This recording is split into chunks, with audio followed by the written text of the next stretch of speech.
করে দিতে চাই, কোনোভাবেই যদি রক্তের সাথে বেইমানি করা হয় আমরা কিন্তু বসে থাকবো না। আমরা হুঁশিয়ারি দিয়ে বলতে চাই, আজকের মধ্যেই কমিটি বাতিল করতে হবে। জালো রে জালো, পকেট কমিটির বিরুদ্ধে, পকেট কমিটির বিরুদ্ধে মানি না, মানবো না, অবৈধ কমিটি। আমরা এর আগে বিগত 2 দিন কর্মসূচি করেছি এবং একদিন প্রেস ব্রিফিং এর মাধ্যমে আমরা অবগত করেছি, কিন্তু বৈষম্য বিরোধী ছাত্র আন্দোলনেরা হয়তো তারা আমাদের এই কর্মসূচি বা এই অভিযোগ কোনো গুরুত্ব সহকারে দেখছে না। এই জন্য আজকে আমরা অবস্থান কর্মসূচি ঘোষণা করেছি। আজকে তালাইমারি রোড ব্লক কর্মসূচি।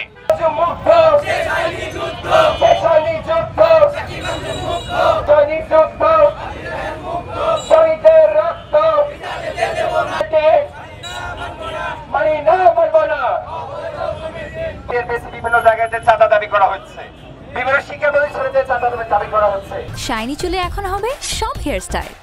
সিল্কোর দ্বিগুণ শাইনি চুল প্রতিদিন। ছাত্র জনতার কতটুকু কি করার রয়েছে সেটা তোমাদেরকে করে ছেড়ে দিবে। সুতরাং আমরা বলতে চাই, তোমরা যারা টাকার বিনিময়ে অবৈধ কমিটি ঘোষণা করেছ, এই কমিটিকে অচিরেই বিলুপ্ত করে ছাড়ো। যদি তোমরা সেই টাকা খেয়ে কমিটি দিয়ে বসে থাকো, তাহলে তোমরা রাজশাহীর রাজপথে কখনোই নামতে পারবে না। আমরা কোনোভাবেই কোনো মানুষের বা জনসাধারণের অসুবিধার কারণ হতে চাইনি, কিন্তু তারা যদি এখনো সচেতন না হয়, তারা যদি এখনো এই বিতর্কিত লোকদের দ্বারা কমিটি গঠন করা বন্ধ না করে এবং এই কমিটিতে যদি অবাঞ্ছিত ঘোষণা না করে, তবে সামনের দিনে আরো কঠোর কর্মসূচি ঘোষণা করা হবে। রাজশাহীবাসীকে এই বৈষম্য বিরোধী ছাত্র আন্দোলনের ব্যানারকে কলুষিত করে কোনো ফায়দা লুটার চেষ্টা করবে, তাহলে ছাত্র জনতা কঠিন হস্তে প্রতিহত করবেন। আমরা এ দিয়ে 3 দিন আমরা অবস্থান নিয়েছি এবং 3 দিন আমরা বিক্ষোভ মিছিল করেছি।